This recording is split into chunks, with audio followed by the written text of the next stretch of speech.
열왕기하 18장 3절과 4절, 우리 두 구절 말씀을 같이 읽으셨으면 좋겠습니다.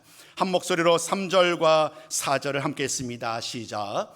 히스기야가 그의 조상 다윗의 모든 행위와 같이 여호와께서 보시기에 정직하게 행하여 그가 여러 산당들을 제거하며 주상을 깨뜨리며 아세라 목상을 찍으며 모세가 만들었던 놋뱀을 이스라엘 자손이 이때까지 향하여 분향함으로 그것을 부수고 느후수단이라 일컬었더라. 아멘. 오늘은 우리가 읽으셨던 것처럼 느후수단이라는 말씀의 제목으로 함께 여러분 가진 말씀을 나누고자 합니다. 평상시와 다르게 우리가 말씀의 의미를 바로 깨닫기는 어렵지요. 느후수단, 그 말씀의 의미가 무엇인지 오늘 말씀을 통하여서 함께 나누고, 또 그 말씀을 통하여 오늘을 살아가는 우리들에게 주시는 참된 교훈의 말씀이 무엇인지를 함께 나누는 시간이 되셨으면 좋겠습니다. 우리 한 주간 동안 잘 계셨는지, 오늘도 우리 변함없이 함께 인사를 나누며 오늘 말씀을 좀 전했으면 좋겠습니다. 우리 주님의 이름으로 환영합니다 라고 서로 인사를 나누셨으면 좋겠습니다. 주님의 이름으로 환영합니다. 우리 또 이렇게 나눌까요? 인사 나눕니다. 주님의 이름으로 환영합니다. 주님의 이름으로 사랑합니다. 주님의 이름으로 축복합니다. 사랑하는 성도 여러분, 오늘 우리가 나누는 이 말씀은 우리에게 정말로 중요한 메시지를 던지고 있어요.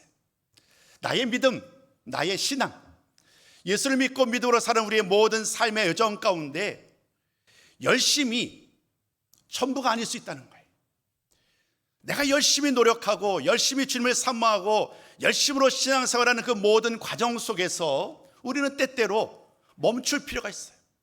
오늘 내가 과연 올바르게 하나님이 원하시는 그 삶을 살아가고 있는지, 혹여나 하나님이 원하시는 모습이 아닌 내가 판단하고 내가 결심한 내 모습대로 나의 신앙과 믿음을 만들어가고 있지 않은지, 오늘 느후수단이라는 이 한마디 말씀 이름은 우리에게 다시 한번 나를 돌아보도록 우리들을 이끌어 갑니다.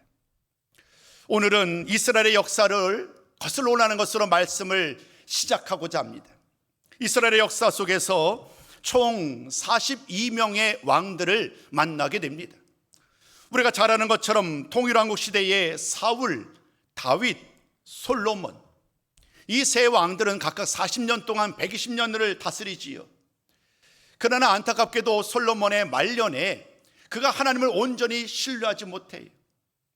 그만 우상을 드리고 우상을 숭배하는 일을 허용하는 과정 속에서 솔로몬이 죽은 다음에 나라가 나뉘게 되지요.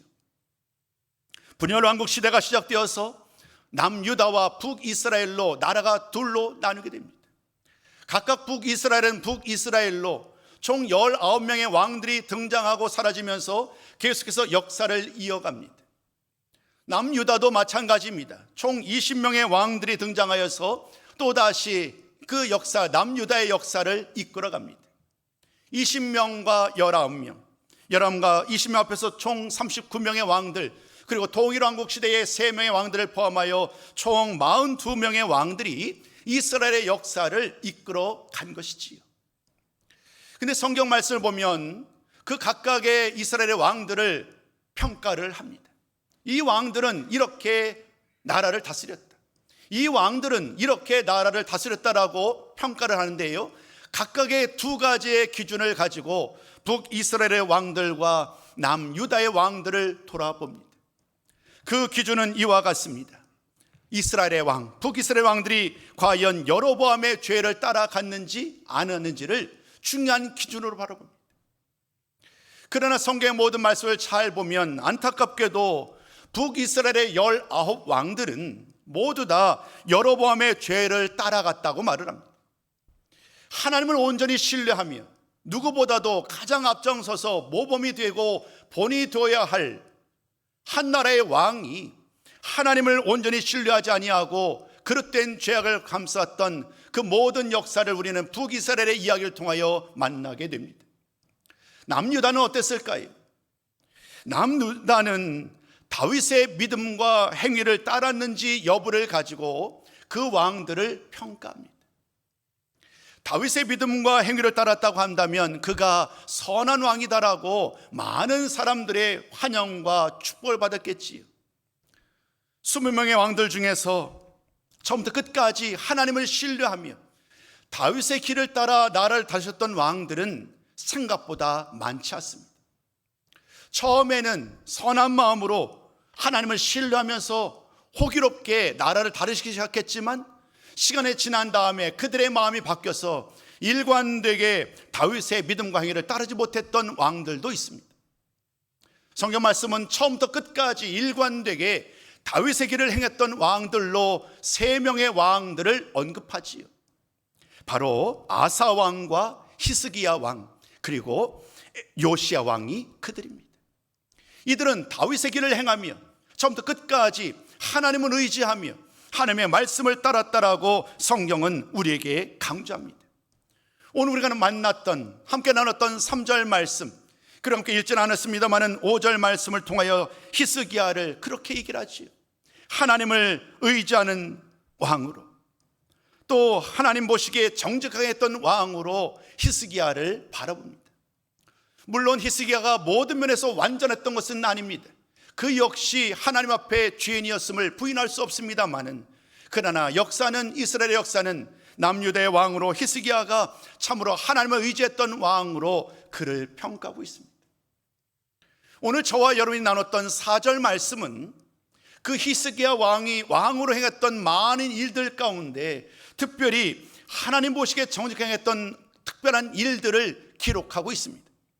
그 일들은 이와 같은 말씀으로 우리에게 언급됩니다. 첫 번째, 산당을 헐었다. 두 번째, 주상을 부수었다. 그리고 세 번째, 아세라 목상을 찍어버렸다는 말씀으로 히스기야가 왕으로 살할 때에 얼마나 하나님이 원하시는 하나님의 말씀을 따라 나라를 다스리고자 애쓰고 노력하였는지를 깨닫게 됩니다. 산당은 솔로몬이 성전을 세워서 하나님 앞에 예루살렘에서 예배를 드리기에 앞서서 각각의 곳에, 많은 곳에 여러 가지 곳에 두었던 하나님을 예배하는 처소였지요. 그러나 시간이 지난 다음에 이제 산당에서의 예배는 금하였고 오로지 예루살렘에서 솔로몬 성전에서 하나님을 찬양할 것을 결의하고 함께한 바 있습니다. 그런데 여전히 그 산당이 남아 있었고 어느 순간 이 산당이 하나님을 예배하는 장소가 아닌 우상을 숭배하는 장소로 전락되고 말았어요. 그렇기 때문에 많은 왕들은 이미 이러한 위기 속에서 우상을 숭배한 곳으로 전락된 산당을 무너버려야 됐지만 그 누구도 산당을 허물지 못했어요. 심지어 의롭다라고 하나님을 선하게 섬겼다라고 했던 아사 왕마저도 많은 일들은 잘 하였지만 산당을 부수진 않았지요. 그러나 오늘 말씀을 통하여 우리가 나눈 것처럼 히스기야는 산당을 헐어봅니다. 또 우상으로 섬겼던 그 주상들, 돌기둥을 다 무너뜨렸고요, 아사랴 목상까지도 찍어버리는 놀라운 일들을 행하였습니다. 그 어떤 것으로도 하나님을 예배하고 하나님 앞에 나아가는 것을 방해하는 모든 것들을 다 찍어버리는, 다 부숴버린 일을 통하여서 하나님 앞에 의로운 일을 행했던 그 주인공이 바로 히스기야 왕입니다. 그런데 여러분, 오늘 4절 말씀을 보시다가 한 가지 우리에게 좀 더 주목하게 하는 말씀이 있지요. 그 말씀이 뭐냐면 모세가 만들었던 놋뱀을 부수어 버렸다는 거예요. 산당, 또 주상, 아세라 목상을 허물어뜨리는 것은 당연하지요. 우리는 고민하지 아니하고 참으로 잘한 일이다라고 공감할 수 있습니다. 그런데 우리는 여기서 모세의 놋뱀을 부숴버렸다는 사실에서 한 가지 고민을 하게 되지요. 도대체 이스라엘 가운데 어떤 일이 일어난 것일까? 분명히 우리가 기억할 때에 모세의 놋뱀은 하나님께서 보내신 것이고 하나님께서 만들라고 말씀하셔서 그 놋뱀을 봄으로 말미암아 죽음의 위기에서 벗어날 수 있었던 하나님의 주신 또 다른 도구였기 때문에 오늘 우리는 히스기야가 이 모세가 만들었던 놋뱀을 부쉈다는 그 참된 의미를 온전히 깨닫는 데는 좀 더 많은 말씀의 이해가 필요하지 않을까 싶습니다. 민수기 21장 4절과 9절 말씀을 보면 그 당시의 상황을 이렇게 언급을 합니다.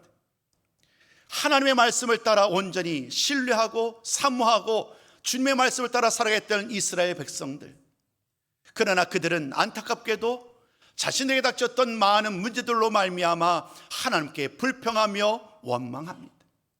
모세를 향한 원망으로 시작됐지만 그 불평과 원망은 사실은 하나님을 향한 원망이요 불평이었습니다. 또다시 하나님 앞에 죄악 가운데 그를 행했던 이스라엘, 하나님은 그 상황 가운데 그들을 그냥 두지 아니하셨고 하나님은 불뱀을 보냅니다. 불뱀을 보내서 그들 하나님 말씀을 순종해놨던 사람들을 물어서 죽이는 그런 심판으로 그들 가운데 불뱀을 보내셨지요. 수많은 어려움 속에서 이스라엘 백성들은 하나님 앞에 기도하기 시작합니다. 자신들을 살려달라는 거예요.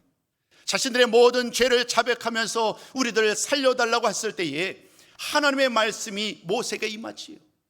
모세에게 임했던 하나님의 말씀은 바로 놋으로 뱀을 만들라는 거예요.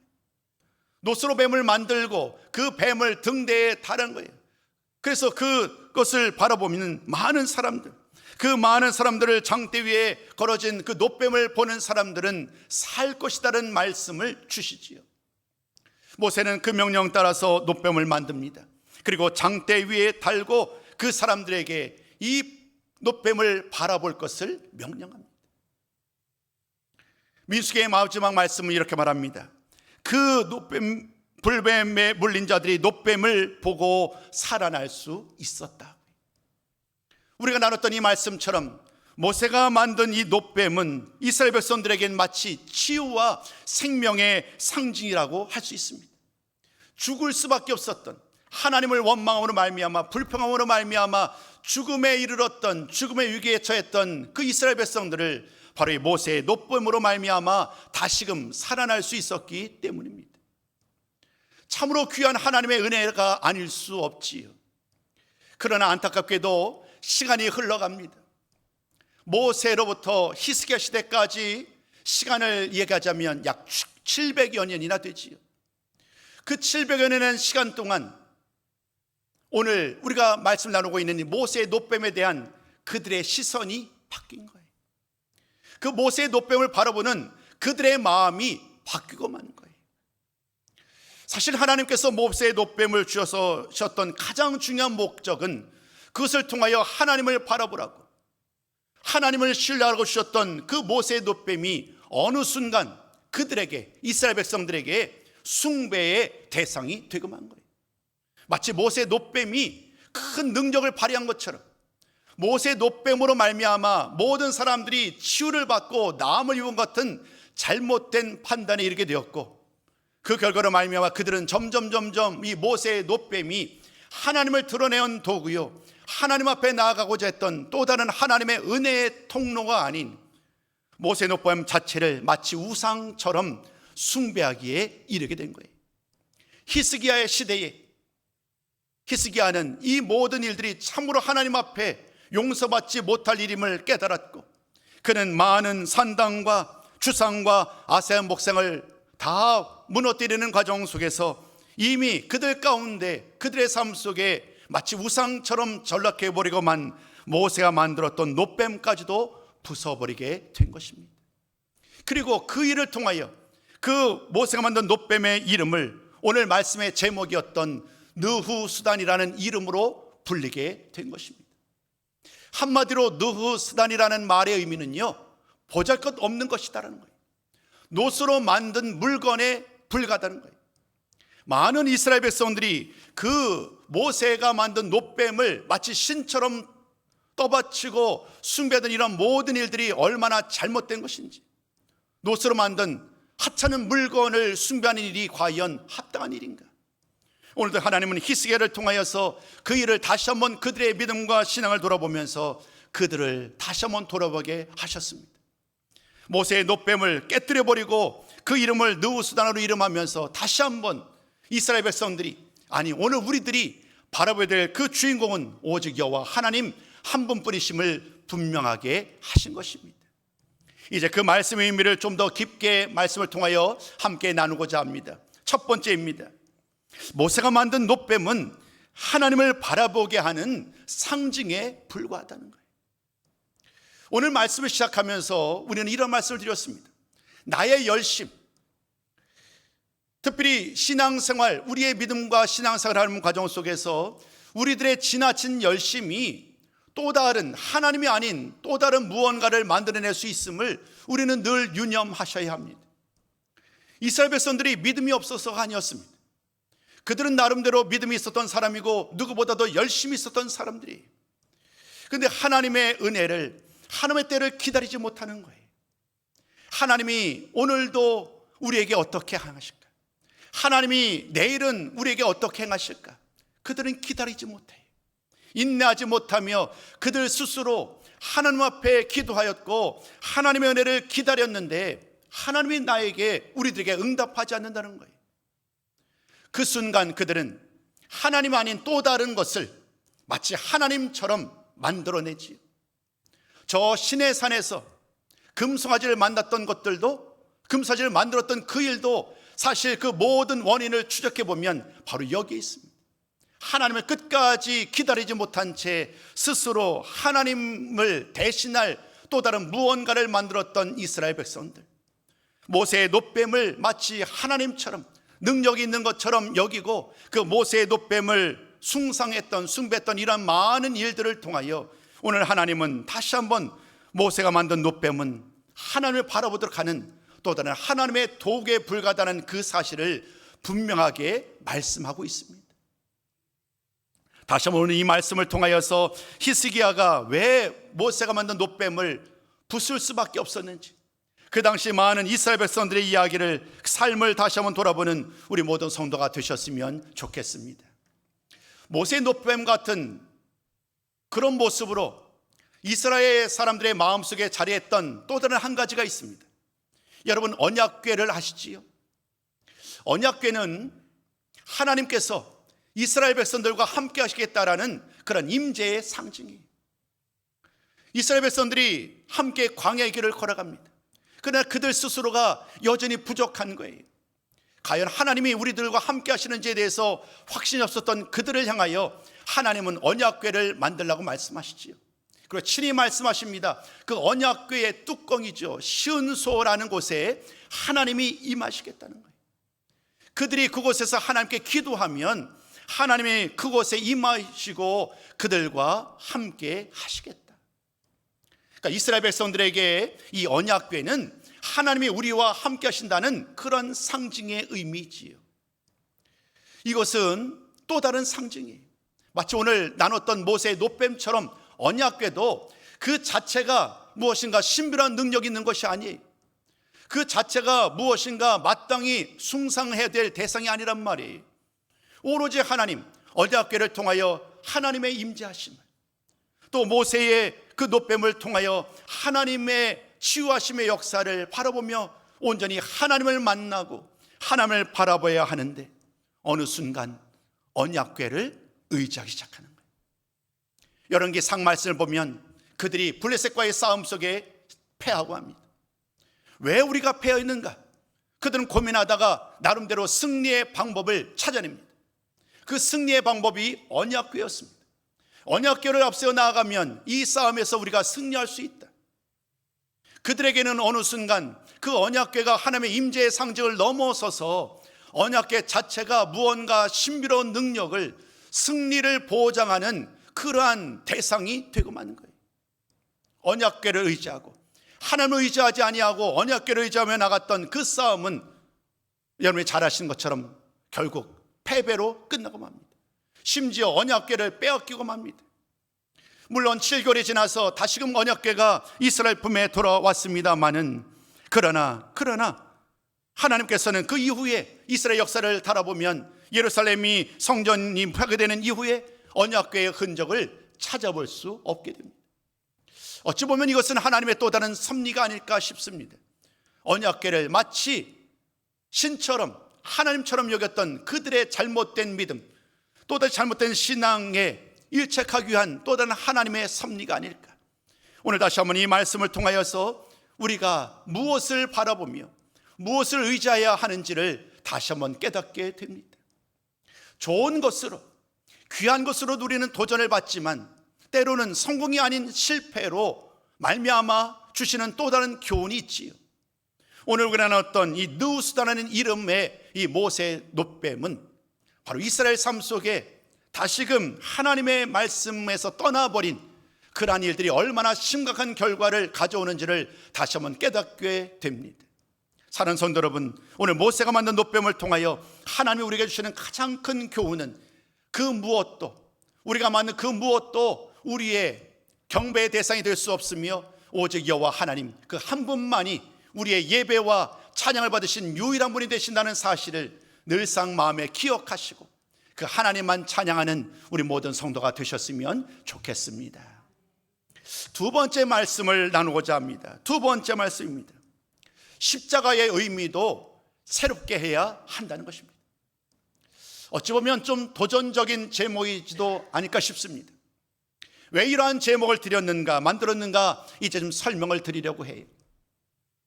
예수님께서는 오늘 이 말씀을, 오늘 또 인용했던 민수기 21장 8절과 9절 말씀을 예수님께서도 인용하십니다. 주님의 귀한 사역을 감당하는 동안에 요한복음 3장 15절 말씀을 통하여 주님은 민수기 21장 8절과 9절 말씀을 언급하면서 십자가의 죽음을 예견하시지요. 우리 한번 그 말씀을 같이 한번 읽어보도록 합니다. 요한복음 3장 15절입니다. 시작. 모세가 광야에서 뱀을 든 것 같이, 모세가 광야에서 뱀을 든 것 같이, 그 옛날 모세가 광야에서 뱀을 들므로 말미암아 장대에 달린 그 뱀을 봄으로 말미암아 많은 사람들이 죽음에서 사망에서 살 수 있었지요. 그때 그 놀라운 사건을 주님은 직접 인용하시는 거예요. 이제 주님은 얼마 후면 십자가에 달려 죽으셔야 해요. 십자가에 달려 돌아가실 그 사건을 미리 예견하시는 거예요. 그 옛날 하나님께서 모세가 광야에서 뱀을 들은 그 은혜를 통하여 많은 사람을 살린 것처럼 이제 주님은 십자가에서 자신을 내어주시겠다는 거예요. 십자가에 달려 돌아가심으로 말미암아 그 주님을 바라보는 사람들, 그 주님을 나의 구주로 믿고 주님을 의지하고 믿음으로 고백하는 많은 사람들을 살리시겠다는 거예요. 오늘 이 말씀이 얼마나 큰 은혜인지, 주님은 실제로 그 말씀대로 행하시잖아요. 때가 되어서 주님은 십자가에 달리십니다.